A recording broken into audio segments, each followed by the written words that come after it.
अस्सलामुअलैकुम। उम्मीद है आप तमाम स्टूडेंट्स खैर आफियत से होंगे और आपको मेरी आवाज़ क्लियरली आ रही होगी। मैं मोहम्मद साजिद आपका ट्रेनर आपको इस ऑनलाइन कोर्स क्रिएटिव डिज़ाइनिंग में वेलकम करता हूं, जो कि ग्राफिक्स डिज़ाइनिंग के हवाले से है। So you will learn complete graphics designing from basic to advance with live projects on the way. इस कोर्स में आप logos, flexes, brochures, cards, banners, social media posts और वेब डिज़ाइनिंग प्रैक्टिकली सीख पाएंगे। So without wasting time let's start.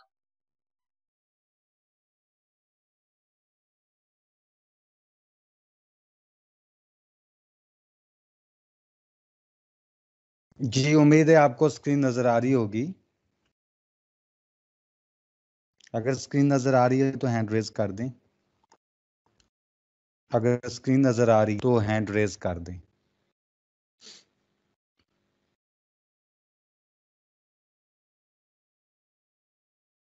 Okay, अच्छा जी। जब हम कोरोड्रा को ओपन करेंगे तो हमारे सामने ये वाली विंडो आएगी, जिसमें वेलकम विंडो के अंदर हमें क्या करना होगा कि हमें एक न्यू डॉक्यूमेंट लेना होगा।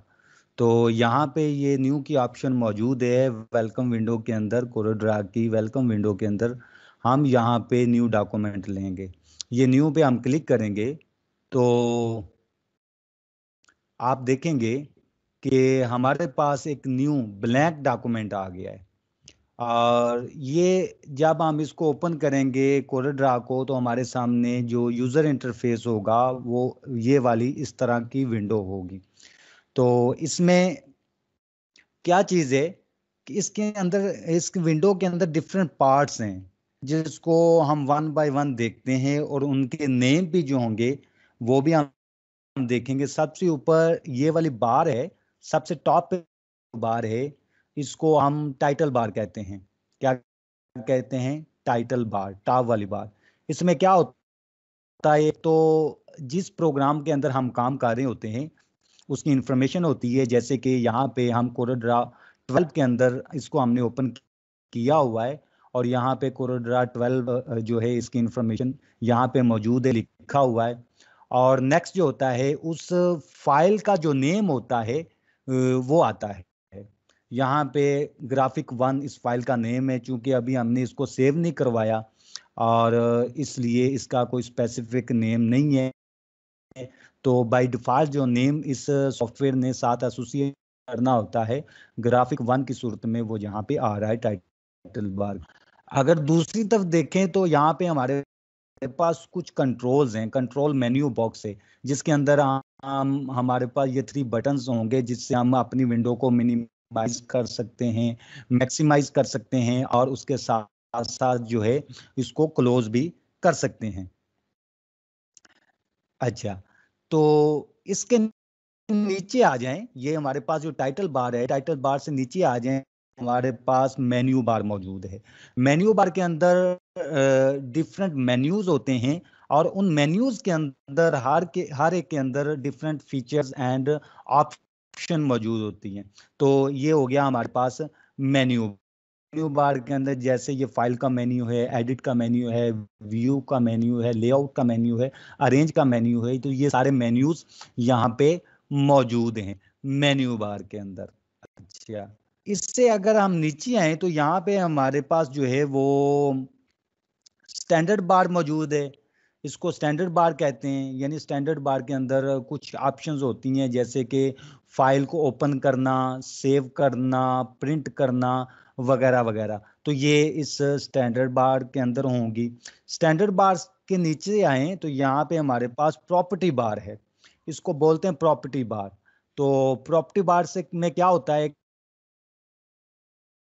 प्रॉपर्टी बार दर प्रॉपर्टी और ऑप्शंस होती हैं और वो रिलेटेड होती हैं कि जब हम कोई भी यहाँ से टूल यूज सेलेक्ट करते हैं, उस टूल से रिलेटेड और अकॉर्डिंगली प्रॉपर्टीज और ऑप्शंस यहाँ पे प्रॉपर्टी बार के अंदर डिस्प्ले हो जाती हैं, जिसको हम यूज कर सकते हैं। ठीक है ना? तो ये प्रॉपर्टी बार है।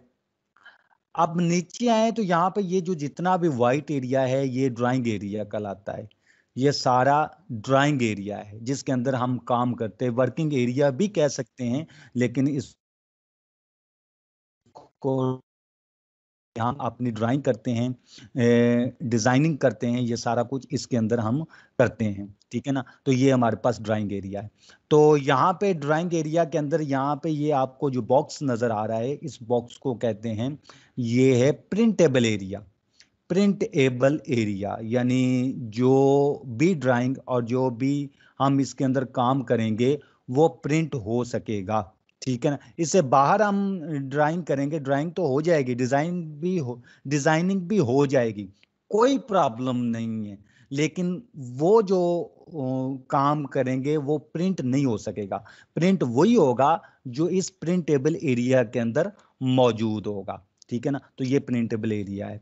अच्छा, इस ड्राइंग एरिया के ऊपर हम देखें तो ये हमारे पास एक बार नजर आ रही है जिसके ऊपर स्केलिंग हुई हुई है।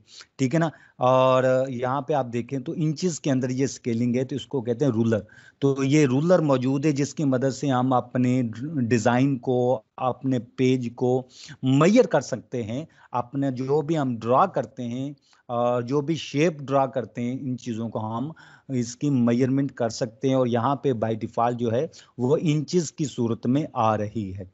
ये टॉप पे है, ये हॉरिजेंटल है, और यहाँ पे लेफ्ट पे हम देखेंगे तो ये वर्टिकल रूलर है। ये दो रूलर्स हैं यहाँ पे मौजूद हैं। अच्छा, इसके साथ देखें तो यहाँ पे ये जो है हमारे पास टूल बॉक्स है। टूल बॉक्स जो है इसके अंदर टूल्स मौजूद हैं जिनको यूटिलाइज करके हम अपनी ड्राइंग करते हैं, और हम अपना वर्किंग करते हैं। तो यहाँ पे ये सारे टूल्स मौजूद है। बाय डिफॉल्ट जब हमारे पास न्यू विंडो, न्यू डॉक्यूमेंट आता है, तो सबसे ऊपर वाला टूल जो है पिक टूल, ये बाय डिफॉल्ट सिलेक्टेड होता है, और इसी से रिलेटेड प्रॉपर्टी बार के अंदर प्रॉपर्टीज मौजूद होती हैं। ठीक है ना, कि हम बात कर रहे हैं, और यहाँ पे डिफरेंट टूल्स हैं जिसको हम यूटिलाइज करेंगे। ठीक है, और अगर हम इस साइड पे देखें तो यहाँ पे डिफरेंट कलर्स आपको नजर आ रहे होंगे, इसको कलर पैलेट कहते हैं। कलर पैलेट के अंदर तमाम कलर जो हैं, जो प्रोवाइडेड होते हैं इसकी तरफ से, इस सॉफ्टवेयर की तरफ से, सारे के सारे मौजूद होते हैं। यहाँ पे एक बटन बना हुआ है, नेविगेटर बटन, अगर इसको हम क्लिक करें तो जो हाइड कलर्स हैं वो भी शो होना शुरू हो जाएंगे। ठीक है, तो ये हमारे पास ये कलर पैलेट है, और जिसके अंदर डिफरेंट कलर्स मौजूद हैं, जिसको हम किसी भी शेप को कलर फिल करने के लिए या उसके आउटलाइन कलर को करने के लिए यहाँ से कलर्स यूज करते हैं। ठीक है, तो यहाँ पे नीचे हैं ये स्टेटस बार है। स्टेटस बार के अंदर डिफरेंट स्टेटस जो हैं इस डॉक्यूमेंट के, जो करंट हमारे पास जो भी हमने ड्रा किया होगा उसी शेप से रिलेटेड और डॉक्यूमेंट से रिलेटेड स्टेटस यहाँ पे शो हो रहा होगा। तो ये था हमारा जो यूजर इंटरफेस है हमारी इस कोरल 12 की विंडोज का। ये मैंने ब्रीफली आपको यहाँ पे बताया, और हर पार्ट के हवाले से, हर बार के हवाले से मैंने आपको बताया कि उसका नेम क्या है और उसकी फंक्शनैलिटी क्या है, उससे क्या हम काम ले सकते हैं, उसके अंदर क्या क्या ऑप्शंस मौजूद होती हैं। अच्छा जी, ये हो गया। अब हम क्या करते हैं कि हम कुछ शेप ड्रा कर लेते हैं। करें कि यहाँ पे आप देखेंगे कि हमारे पास अभी पिक टूल की मदद से हम क्या करते हैं कि हम किसी भी शेप को या किसी भी ऑब्जेक्ट को हम मूव कर सकते हैं आगे पीछे, या सिलेक्ट कर सकते हैं ये पिक टूल की मदद से। अच्छा, जो हमारे आज लेसन के अंदर मौजूद है वो है सबसे पहले रेक्टेंगल। नीचे आए तो यहाँ पे ये रेक्टेंगल टूल मौजूद है। F6 की शॉर्टकट की के साथ हम इसको सिलेक्ट कर सकते हैं, माउस से हम इसको कर लेते हैं ये सिलेक्ट। ये जी मैंने रेक्टेंगल को सिलेक्ट कर लिया। आप देखेंगे कि मैंने आपको पहले बताया कि जो भी टूल हम सिलेक्ट करेंगे, जो भी टूल सेलेक्ट करेंगे उस टूल से रिलेटेड जो ऑप्शन होंगी वो यहाँ पे प्रॉपर्टी बार के अंदर उसकी प्रॉपर्टीज जो हैं वो शो हो जाएंगी। तो यहाँ पे मैंने रेक्टेंगल टूल सेलेक्ट किया हुआ है, तो इसकी प्रॉपर्टी यहाँ पे शो हो रही है। ठीक है ना, तो मैंने रेक्टेंगल टूल सेलेक्ट करके इसको मैं यहाँ पे रेक्टेंगल ड्रा करता हूँ। ये माउस के जरिए, माउस की बटन को मैं प्रेस करते हुए ड्रा कर रहा हूँ। तो जितना मैं चाहूँ इसको मैं वहां तक ले जाके अपना माउस का बटन रिलीज कर दूंगा, तो ये शेप जो है रेक्टेंगल मेरे पास यहाँ पे ड्रा हो जाएगा। अब हमने क्या करना है कि जो भी शेप होती है उसके कलर्स होते हैं, एक तो फिल कलर होता है, एक आउटलाइन कलर होता है। यहाँ पे आप देखेंगे कि जो मैंने अभी रेक्टेंगल ड्रा किया हुआ है इसके अंदर एक तो इसका फिल कलर मौजूद नहीं है। इसका जो यहाँ पे आउटलाइन आपको नजर आ रही होगी जो कि एक बाल की विड्थ के बराबर है, ठीक है ना। और यहाँ पे प्रॉपर्टी बार के अंदर भी देखेंगे तो यहाँ पे आउटलाइन की ऑप्शन दी हुई है, और यहाँ पे जो आउटलाइन सिलेक्टेड है वो हेयर लाइन है, यानी एक बाल की विड्थ के बराबर जो है वो आउटलाइन सिलेक्टेड है, ठीक है ना। तो अब हमने क्या करना है, एक तो इसके अंदर कलर फिल करना है, दूसरा इसकी आउटलाइन को मैनिपुलेट करना है, यानी आउटलाइन को इसके अंदर कलर करेंगे आउटलाइन के अंदर और उसकी विड्थ को कम या ज्यादा करना सीखेंगे। तो क्या है कि मैंने अभी रेक्टेंगल जो ड्रा किया हुआ है, ये रेक्टेंगल जो मैंने ड्रा किया हुआ है अभी इसके अंदर फिलिंग करते हैं। तो यहाँ पे कलर पैलेट के अंदर आके जिस कलर पर मैं क्लिक कर दूंगा माउस से वो कलर इसके अंदर फिल हो जाएगा। लेकिन शर्त ये है कि ये वाला जो आपकी ये जो आपने ड्रा किया हुआ है शेप ये सिलेक्टेड हो, सिलेक्ट होगी तो ही इसके अंदर जो है वो इसके ऊपर आप कोई ना कोई काम कर सकोगे। अगर सिलेक्ट नहीं होगी तो आप कोई भी काम नहीं कर सकोगे। तो इसलिए इसको पहले सिलेक्ट होना लाजमी है। तो यहाँ पे मैंने इसका कलर इसके अंदर फिल कर दिया है, ठीक है ना। जौन सा कलर मैं चाहूंगा इसके अंदर फिल कर सकता हूँ। आप देखेंगे जिस कलर के ऊपर मैं क्लिक करूंगा वही कलर मेरी इस शेप के अंदर ये कलर फिल हो गया। अब यहाँ पे कलर पैलेट के अंदर डिफरेंट कलर जो आप अपने डिजाइन से रिलेटेड कलर चूज करना चाहते हो यहाँ से आप फिल कर सकोगे। अच्छा, दूसरा ये कि हम इसकी आउटलाइन को किस तरह मैनिपुलेट करते हैं। मैंने देखा आपको बताया कि यहाँ पे हम आए प्रॉपर्टी बार के अंदर, यहाँ पे ये आउटलाइन की ऑप्शन मौजूद है। यहाँ पे विड्थ जो है हम इसको चेंज कर सकते हैं। यहाँ पे जो विड्थ बाय डिफॉल्ट नज़र आ रही है वो हेयर लाइन है, यानी बाल की विड्थ के बराबर। और यहाँ पे डिफरेंट विड्थ दी गई हैं, कोई एक हम चूज कर लेंगे तो वो वाली विड्थ हो जाएगी। जैसे 4.0 पॉइंट जो है ये मैंने कर लिया 4 पॉइंट। तो ये आप देखेंगे कि इस मेरा जो रेक्टेंगल मैंने ड्रा किया हुआ है इसकी विड्थ जो है वो 4 पॉइंट हो गई, यानी बढ़ गई है, ठीक हो गया। अगर मैंने इसकी विड्थ को कलर करना हो, मैं मजीद इसको 8 पॉइंट कर लेता हूँ ताकि वाजिया नजर आए। 8 पॉइंट मैंने इसकी विड्थ कर ली है। अगर मुझे इसकी विड्थ को करना हो जी, कलर करना हो, तो क्या करेंगे कि यहाँ पे आके हम कलर पैलेट के अंदर अपने माउस से राइट क्लिक करेंगे। माउस से जिस कलर के ऊपर राइट क्लिक करेंगे वो कलर जो है आउटलाइन के अंदर आ जाएगा।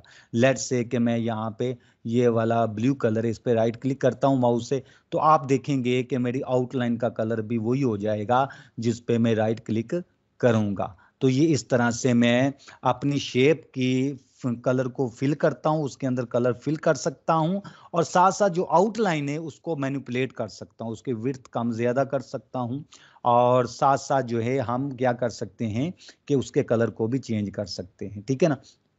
तो ये तो हो गया इसके हवाले से कि हमने एक शेप ड्रा की, रेक्टेंगल ड्रा किया, उसको फिल कलर किया और आउटलाइन को मैनिपुलेट किया, ठीक है ना। तो हर शेप के हवाले से हम ऐसा कर सकते हैं। हर शेप के हवाले से आप सर्कल ड्रा कर लें, कोई और शेप ड्रा कर लें, तो उस हवाले से हम यूं इस तरह से कलर फिलिंग कर सकते हैं, आउटलाइन को चेंज कर सकते हैं, कलरिंग कर सकते हैं, ठीक हो गया।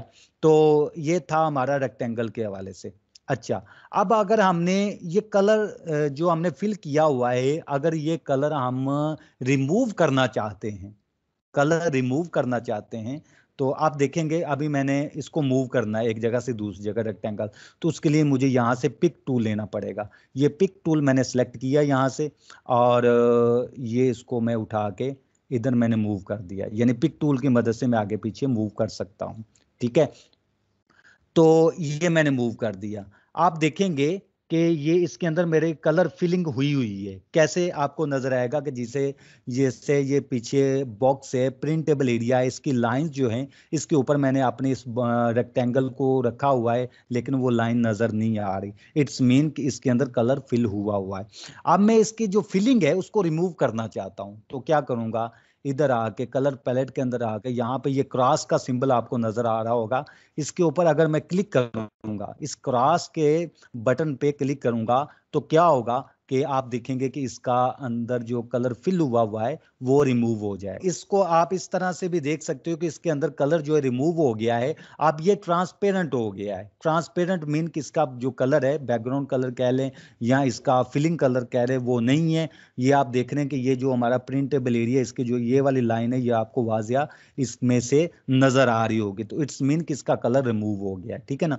तो ये हो गया इसका कलर रिमूव। अगर मैं दोबारा से फिल करना चाहता हूं तो मैं इस पे किसी भी कलर पे क्लिक करूंगा तो ये फिल हो जाएगा, ठीक हो। अब अगर मैंने इसकी आउटलाइन को रिमूव करना हो, आउटलाइन को रिमूव करना हो बिल्कुल, तो इसी तरह से मैं यहाँ पे पहले मुझे इसको सिलेक्ट करना होगा। पिक टूल्स की मदद से भी सिलेक्ट हो सकता है, यहाँ पे से सिलेक्ट करके तो मैं ये करूँगा कि यहाँ पे आके ये जो है क्रॉस का सिंबल है, क्रॉस का सिंबल यहाँ पे आके मैं इस पे राइट क्लिक माउस से कर दूंगा, तो ये इसकी आउटलाइन का कलर जो है वो आउटलाइन रिमूव हो गई है, कलर उसका रिमूव हो गया है, ठीक है ना। तो ये आउटलाइन यहाँ से रिमूव होगी। ऊपर आप देखेंगे प्रॉपर्टी बार के अंदर यहाँ पे आउटलाइन के अंदर नन जो आ गया, इट्स मीन कि इसका जो है वो जो आउटलाइन रिमूव होगी। यहाँ से भी हो सकती है, यहाँ से भी हो सकती है। तो ये था इसके वाले, यानी हर शेप के वाले से आप यूं कर सकते हैं, कलर फिलिंग कर सकते हैं, आउटलाइन को मैनिपुलेट कर सकते हैं। उम्मीद है यहाँ तक आपको समझ आ गई होगी करने का। जी स्टूडेंट्स, यहाँ तक क्लियर है? मुझे बता दें क्या मेरी आवाज आ रही थी, समझ आ रही थी? जी सर। जी sir, okay okay okay clear है। ओके जी, नेक्स्ट प्रोसीड करते हैं। ये था हमारा रेक्टेंगल के हवाले से। नेक्स्ट हम एलिप्स को देखते हैं और हमारा आज करना है पॉलीगॉन को। पॉलीगॉन, ठीक है। अच्छा जी, तो ये हमने रेक्टेंगल ड्रा किया था। अब नेक्स्ट जो है वो हम एलिप्स टूल को यूज करेंगे। आप टूल बॉक्स के अंदर आ जाएं, एलिप्स टूल मौजूद है, F7 की शॉर्टकट की के साथ मौजूद है। और यहाँ पे मैं इसको कर लेता हूँ, सेलेक्ट कर लेता हूँ। यानी F7 आप प्रेस करेंगे तो आपके पास एलिप्स टूल जो है वो सिलेक्ट हो जाएगा। यानी ये अगर मैंने कोई एलिप्स ड्रा करनी हो या कोई सर्कल ड्रा करना हो तो इस टूल की मदद से मैं कर सकता हूँ जी। इसको मैंने जी ये कर लिया सिलेक्ट, और यहाँ पे आके मैं इसको कर दूंगा ड्रा, ठीक है ना। ये मैं जस्ट माउस के जरिए इसको ड्रा कर रहा हूँ, ठीक है ना। ये मेरे पास ड्रा हो गया।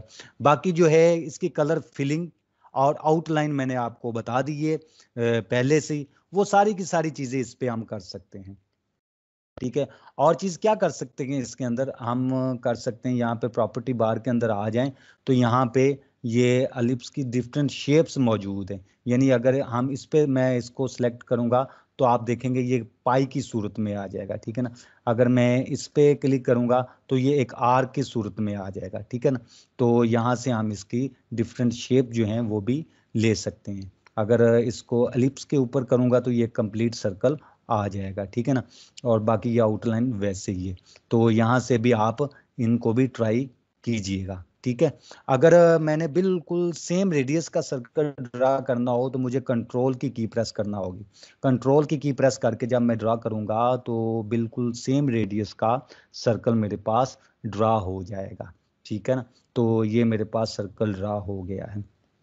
अच्छा जी, अगर मैंने ये एक सर्कल ड्रा किया, इसको मैंने ये कलर इसके अंदर किया और ये इसके अंदर आउटलाइन जो है मैं इसकी रिमूव कर देता हूँ। सॉरी, ये कलर मैंने फिल किया और आउटलाइन यहाँ से राइट क्लिक करते हुए आउटलाइन मैंने रिमूव कर दी, ठीक है ना।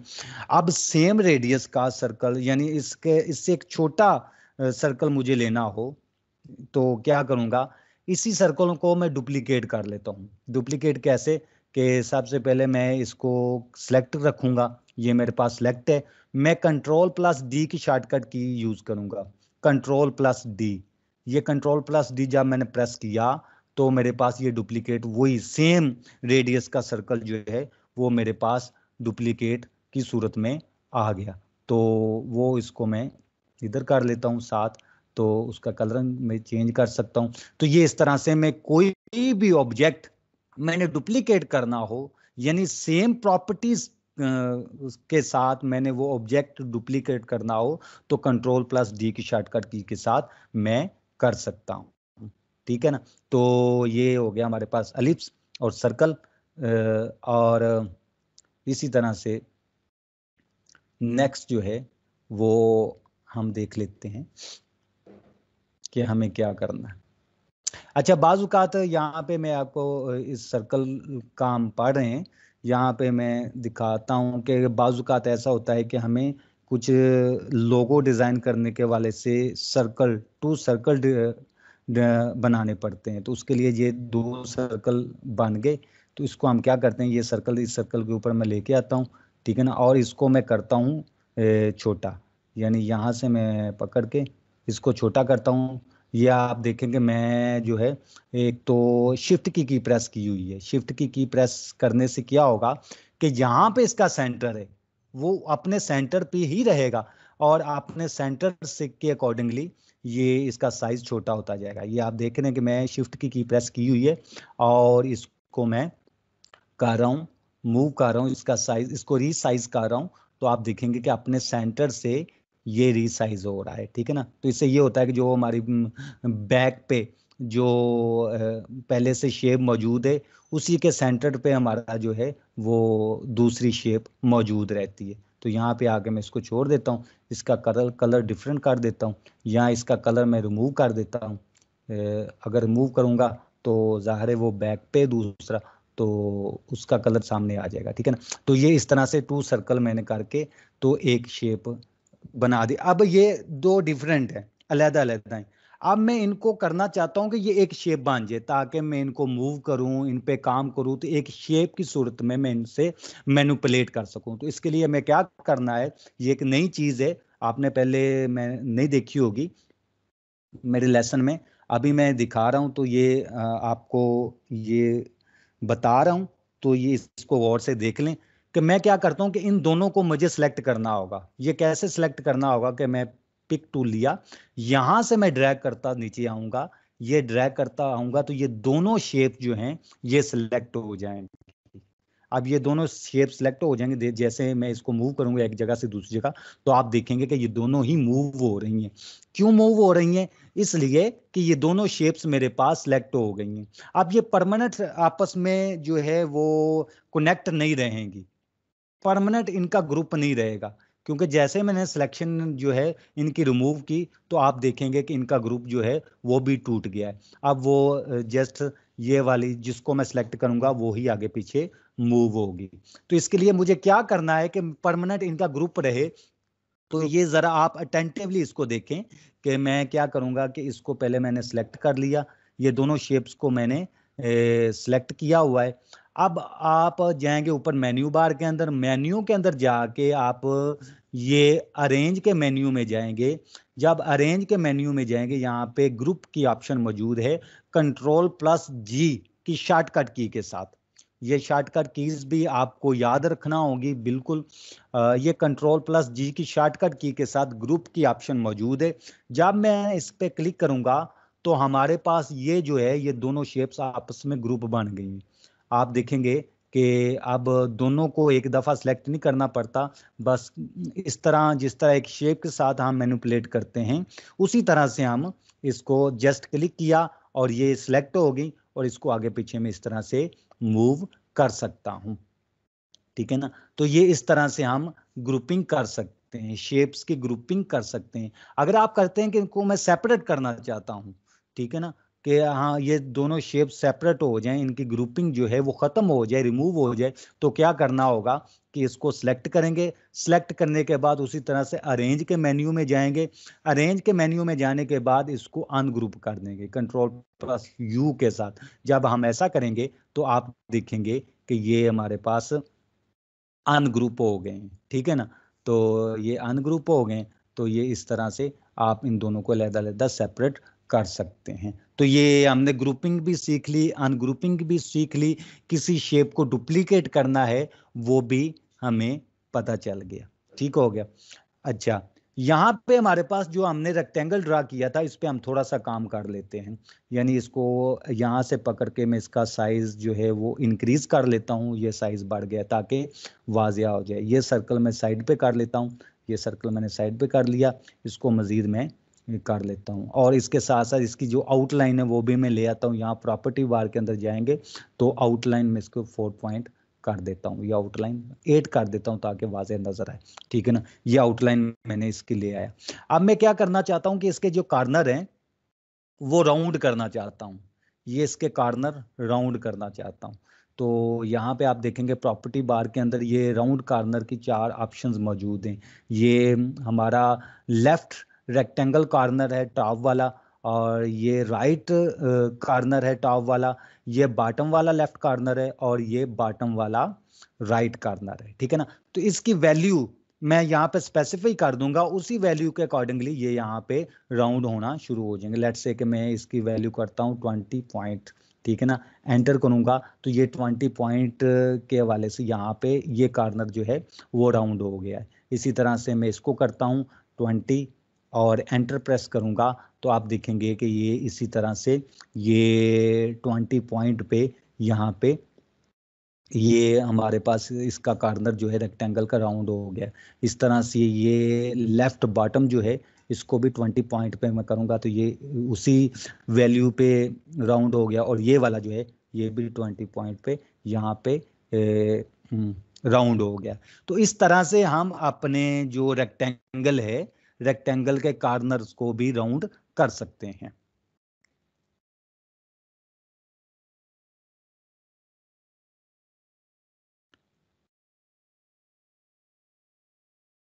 अच्छा जी, तो ये हो गया हमारे पास इसके वाले से।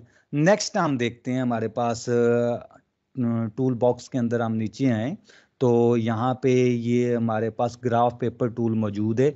इसके साथ छोटा सा ये बटन बना हुआ है, अगर इसको पे हम क्लिक करेंगे तो हमारे पास ग्राफ पेपर का फ्लाई आउट ओपन हो जाएगा। जब इसका फ्लाई आउट ओपन हो जाएगा तो यहाँ पे ये टूल हमारे पास पॉलीगॉन टूल वाई की शॉर्टकट की के साथ मौजूद है। यहाँ पे हम वाई की शॉर्टकट की के साथ भी इसको सेलेक्ट कर सकते हैं, और इसको यहाँ से ये आप देखेंगे कि यहाँ पे जो ग्राफ, ये ग्राफ पेपर का टूल है, इसके फ्लाई आउट में जाएंगे, ये साथ छोटा सा जो बटन है ये यहाँ पे हम जाके तो ये पॉलीगॉन टूल मौजूद है, ये इसको मैंने सेलेक्ट कर लिया। यानी अगर आपने किसी शेप की 4 से ज्यादा साइड्स बनानी है तो उसको पॉलीगॉन कहेंगे। तो ये पॉलीगॉन टूल, अब जब मैंने ये टूल सेलेक्ट कर लिया है तो इसी के अकॉर्डिंगली आप प्रॉपर्टी बार के अंदर जाएंगे तो इसकी प्रॉपर्टीज शो हो जाएंगी। ठीक है ना, यहाँ पे ये पॉलीगॉन है और इसी के साथ स्टार भी आ रहा है, तो यहाँ पे ये दोनों मैं सेलेक्ट कर सकता हूँ। यहाँ फिलहाल पॉलीगॉन है और पॉलीगॉन की कितनी साइड्स होंगी ये यहाँ पे स्पेसिफाई कर दिया जाता है, यानी 5 साइड होंगी। तो यहाँ पे मैं ड्रा करता हूँ जी, ये मैंने पॉलीगॉन को ड्रा कर लिया है 5 साइड्स के साथ। ठीक है ना, अगर मैं इसकी साइज बढ़ाना चाहूँ साइड्स तो यहाँ से मैं बढ़ा सकता हूँ, यानी ये 6 कर दिया तो यहाँ पे आप देखेंगे कि मेरे पास यहाँ पे इसकी 6 साइड्स हो गई हैं। ठीक है ना, अगर 7 करना चाहूँ 7 भी कर सकता हूँ, 8 भी कर सकता हूँ। ठीक है ना, तो ये इस तरह से मैं इसकी साइड्स बढ़ा सकता हूँ पॉलीगॉन की। ठीक है ना, उसके साथ ये वाला स्टार टूल मौजूद है, इसको सेलेक्ट करके यहाँ पे ये स्टार भी बन जाएगा। अगर न्यू मैंने लेना है तो न्यू इसको डिसलेक्ट करके कंट्रोल जी करूंगा तो ये प्रीवियस फॉर्म के अंदर आ जाएगा। अच्छा, यहाँ मैं इसको डिसलेक्ट करके तो दोबारा से इसको सिलेक्ट करूंगा और यहाँ से स्टार जो है वो सिलेक्ट करके स्टार में इजीली यहाँ से ड्रा कर सकता हूँ। ठीक है, तो ये स्टार, इसके कॉर्नर जो हैं ये 5 कॉर्नर है, अगर बढ़ाना चाहें तो बढ़ा भी सकते हैं। ठीक है ना, ये देखें ये इसके कॉर्नर बढ़ते जाएंगे। ठीक है, तो यहाँ से हम स्टार के कॉर्नर बढ़ा सकते हैं, कम कर सकते हैं, बढ़ा सकते हैं। तो ये स्टार और यहाँ पे ये पॉलीगॉन, तो इस तरह से हम इस टूल को यूज कर सकते हैं। बाकी ये कि इसके अंदर कलर फिलिंग करना, इसकी आउटलाइन जो है उसको मैनिपुलेट करना वो वैसे ही जैसे मैंने आपको पहले बता दिया है। सेम उसी तरह से सेम मेथड को यूज़ करते हुए आपके इसके अंदर कलर फिल कर सकते हैं और उसके आउटलाइन को भी कर सकते हैं जो उस पर काम करना चाहें आप। ठीक हो गया। तो यहाँ पे अब मैं जो मैंने पॉलीगॉन ड्रा की है, यहाँ से पॉलीगॉन लेते हैं दोबारा से। ये पॉलीगॉन में ड्रा करता हूँ, और सॉरी ऊपर जाऊँगा, यहाँ इसको पॉलीगॉन में चेंज कर लूँगा। ये पॉलीगॉन ड्रा करके मैं इसके जो है वो एजेस बढ़ाता हूँ, कॉर्नर बनाता हूँ। अच्छा जी, ये बढ़ते जाएंगे। अब क्या है कि इसको मैं मज़ीद रीशेप करना चाहता हूँ। आने वाले दिनों के अंदर हम एक टूल पढ़ेंगे, शेप टूल। यहाँ पे ये दूसरे नंबर पे शेप टूल मौजूद है, ये आने वाले दिनों में पढ़ेंगे हम, ठीक है ना। लेकिन यहाँ पे मैं इसका कुछ ट्रिक्स और कुछ यूज़ मैं आपको बताना चाहता हूँ कि इस शेप टूल को अपनी मर्जी से किसी शेप को रीशेप करना हो तो हम शेप टूल को यूज़ करते हैं। यहाँ पे ये इसके जो नोड्स बन जाते हैं, नोड्स की मदद से मैं इसको रीशेप करता हूँ, यानी यहाँ से पकड़ के मैं इसको ड्रैग करूँगा तो आप देखेंगे किस तरह से मैं इसको रीशेप कर सकता हूँ। ये इस तरह से रीशेप हो जाएगा। ठीक हो गया। जैसे लेट्स से कि अभी मैंने रीशेप किया हुआ है और इसको मैं करता हूँ कलरिंग। ये जी मैंने इसको कलर कर दिया और इसको मैं करता हूँ जी आउटलाइन ख़त्म कर देता हूँ। यहाँ से मैं आउटलाइन और यहाँ से भी मैं आउटलाइन जो है वो नन कर दूंगा तो ये आउटलाइन ख़त्म हो जाएगी। अब यहाँ मैं इसको इसके अंदर टेक्स्ट लिख सकता हूँ। यहाँ ये मेरे पास टेक्स्ट टूल मौजूद है, टेक्स्ट टूल मौजूद है और उस टेक्स्ट टूल की मदद से ये मैं टेक्स्ट टूल मैंने लिया और यहाँ पे मैं इस टेक्स्ट टूल की मदद से कोई भी टेक्स्ट जो है वो राइट कर सकता हूँ, ठीक है ना। ये सबसे पहले तो मैं इसका थोड़ा सा साइज बढ़ाता हूँ टेक्स्ट का। हाँ, ठीक है, ये मैंने अच्छा मैं लिखता हूँ ग्रैंड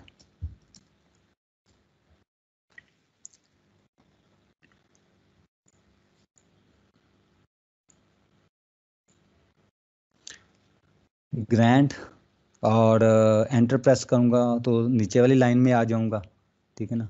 ओपनिंग, ठीक हो गया। अब इन दोनों लाइंस को आपस में सेंटर अलाइन करना चाहता हूं तो मैं क्या करूंगा, इनको सेलेक्ट करूंगा। सेलेक्ट करने के बाद यहाँ पे प्रॉपर्टी बार के अंदर आके ये तमाम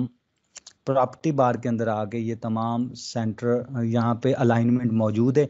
यहाँ से ये सेंटर अलाइन में इसको कर लेता हूँ, ये आपस में सेंटर अलाइन हो गए। और पिक टूल की मदद से इसको मैं पकड़ के यहाँ पे आके एडजस्ट कर देता हूँ और इसको रिसाइज कर लेता हूँ, ठीक है ना। तो इसको कलरिंग अगर करना चाहूँ तो यहाँ से मैं कलर भी कर सकता हूँ। तो ये जो मेरे पास एक ऑब्जेक्ट बन गया है, ठीक है ना। तो इस तरह से हम डिज़ाइनिंग कर सकते हैं, अपने डिज़ाइन के अंदर इस तरह ऑब्जेक्ट्स ऐड कर सकते हैं, ठीक है।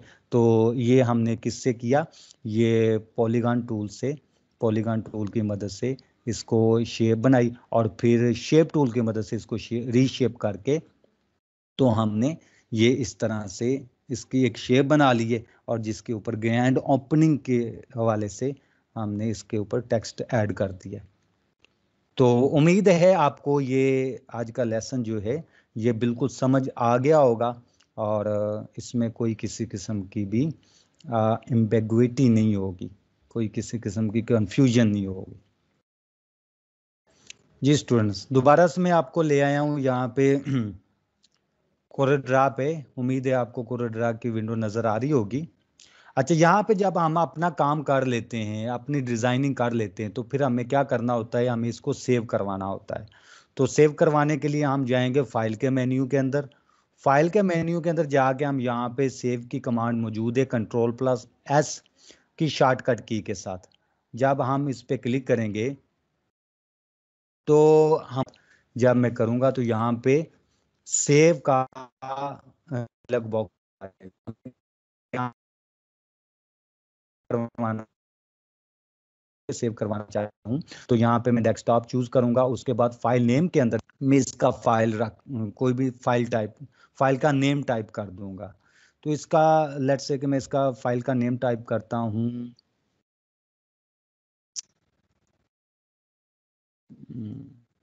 माई डिज़ाइन, ठीक है ना। नीचे है सेव एज टाइप, तो ये सेव एज टाइप आपने CDR ही रहने देना है। कोरेड्रा की जो एक्सटेंशन है CDR, उसी के अंदर हम इसको सेव करवाएंगे, ताकि ये फाइल जो है वो हमारे पास एडिटेबल हो और बाद में हम कोरेड्रा के अंदर इसको ओपन करके रीयूज कर सकें या इसके अंदर कोई एडिटिंग कर सकें, ठीक है ना। तो इसलिए हमें इसकी जो सेव एज टाइप है वो CDR ही रहने देनी होंगी, ठीक है। तो ये यहाँ पे मैं इसको सेव करता हूँ, तो ये डेस्कटॉप पे मेरे पास सेव हो जाएगी। अच्छा, अगर लेट्स से कि मैंने किसी स्पेसिफिक डिज़ाइन बनाया हुआ है और उसको एक्सपोर्ट करना चाहता हूँ एज ए इमेज, तो उसके लिए मैं क्या करूँगा, फाइल पे जाऊँगा, फाइल पे जाने के बाद Ctrl+E की शॉर्टकट की के साथ इसको एक्सपोर्ट करूँगा, ठीक है ना। यहाँ पे मैं एक्सपोर्ट पे क्लिक करता हूँ और तो मेरे पास ये बॉक्स आ जाएगा। यहाँ पे मैं फाइल का नेम दूंगा, फाइल नेम मीन के माई डिज़ाइन, और नीचे सेव एज टाइप के अंदर JPG, ठीक है ना। JPG जो है वो एक इमेज की एक्सटेंशन है, तो मैं इसको एज ए JPG ही रख के तो यहाँ पे डेस्कटॉप के अंदर मैं इसको एक्सपोर्ट कर दूंगा। तो ये एज ए इमेज जो है, इसको सेम इसकी जो आगे कन्वर्ट टू बिट मैप की स्पेसिफिकेशन उसको सेम एज इट इज़ रहने दें और ओके कर दें। फिर हमारे पास एक बॉक्स आएगा, उसके अंदर भी आपने इसको ओके कर देना है। तो ये एज ए इमेज जो है, मेरा जितना भी काम है वो एज ए इमेज एक्सपोर्ट हो के मेरे पास सेव हो जाएगा JPG के अंदर। तो ये इस तरह से हम एक्सपोर्ट भी कर सकते हैं और अपनी फाइल को सेव भी करवा सकते हैं।